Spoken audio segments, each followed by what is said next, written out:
నమస్కారం, welcome to 108 news Telugu. నా పేరు గ్రేసీ. ముందుగా బులెటిన్లో హెడ్లైన్స్. 10 ఏళ్ల క్రితమే పెళ్లి, అబార్షన్లు, మారు పేరుతో విదేశీ ట్రిప్పులు, రాజ్ తరుణ్ కేసులో సంచలనాలు. మేడ్చల్ జిల్లాలో బీఆర్ఎస్ కు భారీ ఎదురుదెబ్బ, 15 మంది కార్పొరేటర్లు జంప్. ఢిల్లీలో ఆప్ పార్టీకి భారీ షాక్, బీజేపీలో చేరిన మాజీ మంత్రి, ఆప్ ఎమ్మెల్యే.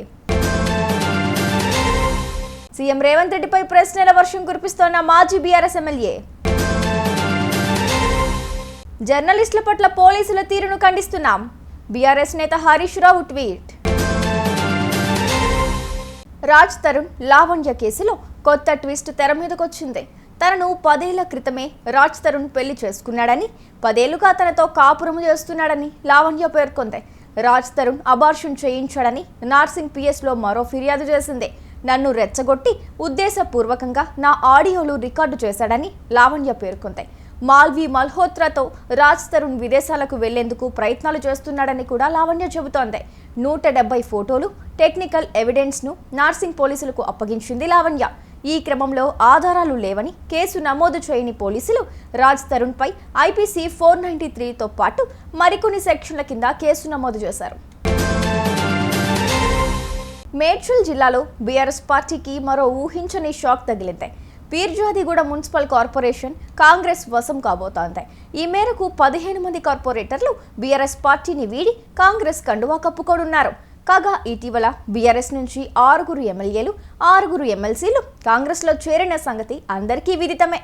ప్రస్తుతం 15 మంది కార్పొరేటర్లు డిప్యూటీ మేయర్ శివకుమార్ నాయకత్వంలో గోవాలో క్యాంపు వేశారు. ఇటీవల జరిగిన పార్లమెంట్ ఎన్నికల్లో ఢిల్లీ స్థానాల్లో పోటీ చేసిన అధికార ఆమ్ ఆద్మీ పార్టీ 7 స్థానాల్లో దారుణంగా ఓడిపోవడంతో భారీ షాక్ తగిలింది. ఆ పార్టీకి తాజాగా మరో భారీ ఎదురు దెబ్బ తగిలింది.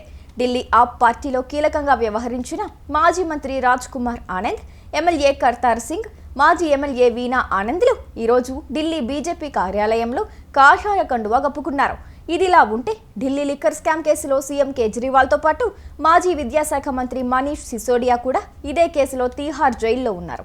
यह आम आदमी पार्टी के मुखिया और उनके नेता झूठ बोलने में तो परंपरागत है ही है, यू टर्न लेने में तो परंपरागत है ही है. उसके साथ साथ घोटाले में अगर देश में देखा जाए तो अगर चैंपियन कोई होगा तो आम आदमी पार्टी के नेता, और तभी यह आज के दिन में जेल के अंदर है. जिस आम आदमी पार्टी के मुख्यमंत्री के घर के अंदर ही अगर सांसद की पिटाई होती हो और देश की जनता ने देखा, इससे बड़ा शर्मसार करने वाली बात क्या होगी. मित्रों, माननीय प्रधानमंत्री जी की नीतियां जो गरीब कल्याण के प्रति संवेदनशील आपको दिखती है. गरीबों का उत्थान हो रहा है, एससी वर्ग का उत्थान हो रहा है, ओबीसी का, जनजातीय का, अनेक योजनाओं के माध्यम से, उनकी नीतियों के माध्यम से जो प्रधानमंत्री मोदी जी की है, लोगों का उत्थान हो रहा है, कल्याण हो रहा है. उससे प्रभावित होकर के आज हमारे दिल्ली के जो साथी ज्वाइन किए हैं, राजकुमार आनंद जी का मैं भारतीय जनता पार्टी मुख्यालय में स्वागत करता हूं. आप बहुत आम आदमी पार्टी के वरिष्ठ नेता के रूप में आपने काम किया, लेकिन आपने देखा एससी वर्ग की लगातार उपेक्षा करना, तो उसे त्रस्त होकर के आप पार्टी को ज्वाइन कर रहे हैं. आपका बड़े परिवार में स्वागत है. विश्व की सबसे बड़ी पार्टी भारतीय जनता पार्टी है. 20 राज्यों में हमारी सरकारें हैं, सबसे अधिक सदस्य हैं. करतार सिंह तंवर जी सब जानते हैं कि यह ईमानदार के प्रतीक हैं, जुझारू नेता हैं. आम आदमी पार्टी के विधायक आज भारतीय जनता पार्टी को ज्वाइन किए. आपके ज्वाइन करने से पार्टी और मजबूत होगी, दिल्ली प्रदेश मजबूत होगा. वीणा आनंद जी पूर्व विधायक, आपका भी स्वागत, अभिनंदन है. उमेश सिंह जी फोगाट जो सिटिंग कारपोरेटर हैं, वो अभी आम आदमी पार्टी के तानाशाही रवैये, घोटाला कर रहे हैं, उससे परेशान होकर त्रस्त होकर के आज भारतीय जनता पार्टी ज्वाइन किए. आपका स्वागत है. रत्नेश गुप्ता जी और आपका स्वागत है. और सचिन राय जी जो हिमाचल के सह प्रभारी हैं, आज भारतीय जनता पार्टी जो विश्व की सबसे बड़ी पार्टी है, आप सब मुख्यालय में आए, आप ज्वाइन किए. आप सबका पार्टी में अभिनंदन है और आप सबके साथ मिलकर के और पार्टी आगे हम काम करेंगे. इतना ही जरूर कहूंगा कि आम आदमी पार्टी के यू टर्न की शुरुआत हो गई है। अब दिन प्रतिदिन आम आदमी पार्टी सीधे समाप्ति की ओर जाएगी, क्योंकि दिल्ली की जनता ने ये तय कर लिया है कि अब आम आदमी पार्टी से छुटकारा पाना है। ये मुझे कहना था। बहुत बहुत धन्यवाद। और विशेष रूप से हमारे राष्ट्रीय अध्यक्ष आदरणीय जेपी नड्डा जी का भी बहुत बहुत धन्यवाद करते हैं, जो आज की ज्वाइनिंग के लिए अनुमति दी।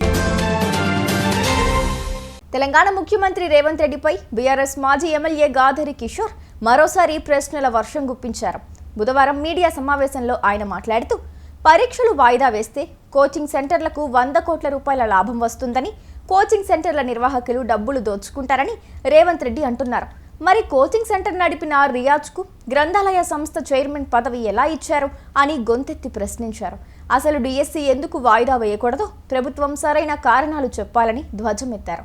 నిరుద్యోగుల కోసం రేవంత్ ఆనాడు రాహుల్ గాంధీని తీసుకుని అశోక్ నగర్ తిప్పినప్పుడు ఆ రోజు రాహుల్ గాంధీ సన్నాస, రేవంత్ రెడ్డి సన్నాస అని ఇప్పటికే గాదరి కిషోర్ చేసిన వ్యాఖ్యలు రాష్ట్ర రాజకీయాల్లో హాట్ టాపిక్ గా మారాయి. రేవంత్ రెడ్డి నేను మాట్లాడుకుంటా మహబూబ్నగర్లో, సరే వీళ్ళు వాయిదా వేయమని అడిగారు, నువ్వు వాయిదా వేస్తే ఇవ్వచ్చు, లేకపోతే ప్రభుత్వపరమైనటువంటి ఇబ్బందులు ఉంటే చెప్పొచ్చు. కనీసం టెట్కు డిఎస్సికి 45 రోజుల మినిమం గడువు ఉండాలి అనేటువంటి సోయి లేదు, చదువు రాదు నీకు, మనం ఏం చేయనో బిఏ చేయనో ఏం చేయనో అది కూడా చదివో సకా నాకు తెలియదు. అసలు డిఎస్సి అంటే స్పెల్లింగ్ తెలుసో లేదో, అబ్రివేషన్ తెలుసో లేదో కూడా నాకు తెలియదు. నోటికి ఏదో వస్తుంది మాట్లాడతావు. నిన్న మాట్లాడుకుంటే ఏమంటాడు, అందరిని అవమానించే విధంగా సన్యాసులేమో వాయిదా వేయాలంటారు, చదువు రాని వాళ్ళు లొల్లి చేస్తారు. వాడు మాట్లాడే మాట అంటే ఎంత అవమానకరంగా మాట్లాడుతున్న నిరుద్యోగుల మీద, చదువుకున్న వాళ్ళ మీద, ఉన్నత విద్యావంతుల మీద. సన్నాసులట. అరే సన్యాసి రేవంత్ రెడ్డి, అరే సన్యాసి నిన్నే అంటున్నా. మరి నువ్వు ఆ రోజు నిరుద్యోగుల కోసం రాహుల్ గాంధీని తీసుకొని అశోక్ నగర్ తిప్పినప్పుడు మరి ఆ రోజు రాహుల్ గాంధీ సన్యాస లేకపోతే రేవంత్ రెడ్డి గారి సన్యాస అని అడుగుతున్నాను. ఎవరు సన్యాసి మరి ఆ రోజు నువ్వు ట్వీట్ చేసినావు కదా, నిరుద్యోగుల ఆర్తనాదాలు వినపడతలేవా 9 ఏళ్ళకి అని చెప్పేసానా. ఆ రోజు రేవంత్ రెడ్డి ట్వీట్ చేసిండు వాయిదా వేయాలని చెప్పేసి, గ్రూప్ 1 కానివ్వండి మిగతావి కానివ్వండి. మరి ఆ రోజు సన్యాసి వాడు అని నేను అడుగుతున్నా. నిరుద్యోగులను పట్టుకొని వాళ్ళ ఆర్తనాదాలను పట్టుకొని వాళ్ళని అవమానించే విధంగా సన్యాసులను మాట్లాడతాడు. లేకపోతే ఆయన మాట్లాడే మాట ఏంది, కేటీఆర్ గారినో హరీష్ రావు గారినో జయమందరు దీక్ష యూనివర్సిటీకి వచ్చి వాళ్ళు దీక్ష చేసుకుంటే ఆమరణ దీక్ష చేసుకుంటే చచ్చిపోతే పీడబోతుందని మాట్లాడతాడు. ఒక ముఖ్యమంత్రి వారను నాకు అర్థం కాదు. గిదా మాట్లాడే మాటలు నోటికి. చచ్చిపోమన్నా కోరేది నువ్వు మనుషులని. చేయలేదా మేము ఉద్యమాలు, చేయలేదా మేము దీక్షలు, కేటీఆర్ గారు చేయలేదా, హరీష్ రావు గారు చేయలేదా, ఇక్కడ వేదిక మీద కూర్చున్నటువంటి మా మిత్రులు అందరం కలిసి చేయలేదా, మేము అందరం దీక్షలు చేసిన వాళ్ళమే, 100 కేసులు పెట్టుకున్నలమే, జైలుకు పోయిన వాళ్ళమే తెలంగాణ ఉద్యమం కోసం. అప్పుడు నువ్వేం చేస్తున్నావు, చంద్రబాబు నాయుడు సంఖ నాకుతున్నావు. ఏడును అప్పుడు నువ్వు తుపాకి పట్టుకొని తెలంగాణ వద్దు సమైక్యాంధ్ర కావాలని తిరిగినావు. నీకు ఉద్యమ నేపథ్యమూ లేదు, ఉద్యమాల గురించి తెలియదు, ఉద్యమకారులను అవమానిస్తావు, నిరుద్యోగులను అవమానిస్తావు. నేను ఈరోజు అడుగుతున్నా, మొన్న పార్లమెంట్లో రాహుల్ గాంధీ కూడా మాట్లాడిండు, నీట్ పరీక్షకు సంబంధించి విద్యార్థులు ఆందోళన చేస్తున్నారు, ఎందుకు రద్దు చేస్తలేరు, వాళ్ళు దీక్షలు చేస్తున్నారు, ధర్నాలు చేస్తున్నారు, రాస్తారోకోలు చేస్తారని చెప్పేసి రాహుల్ గాంధీ మాట్లాడిండు. అంటే ఇప్పుడు నువ్వు అనేది ఏంది, ఇప్పుడు రాహుల్ గాంధీని కూడా ఆమరణ దీక్ష చేయమని చెప్పి నీటి గురించి నువ్వు ఆయనకు చెప్తావా? మరి రాహుల్ గాంధీని కూడా దీక్ష చేసి చచ్చిపోమని అంటున్నావు అన్నటాను. లేకపోతే ఈ రాష్ట్రానికి పట్టినటువంటి ఒక చీడ పురుగు, ఒక దరిద్రం తెలియక నెత్తినెత్తుకున్నాం, ఇంత ఎదవని చెప్పి తెలియదు రేవంత్ రెడ్డి గారు. కాబట్టి వాడే దీక్ష చేసి ఆ నీటి గురించి మరి వాడు చచ్చిపోతే పీడవద్దని చెప్పేసి తెలంగాణ ప్రజలు కోరుకుంటారు అని చెప్పేసి అంటే బాగుంటుందా? న్యాయమేనా అది? నోరు తెరిస్తే ఇబ్బందికరమైన మాటలు.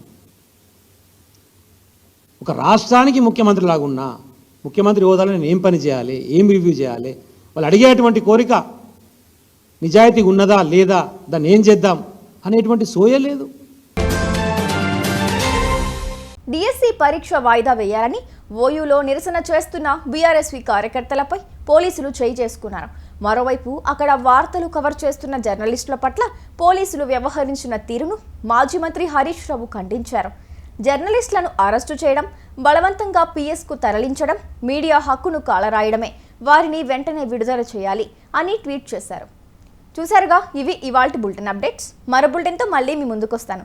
అంతవరకు కీప్ వాచింగ్ 108 న్యూస్ తెలుగు.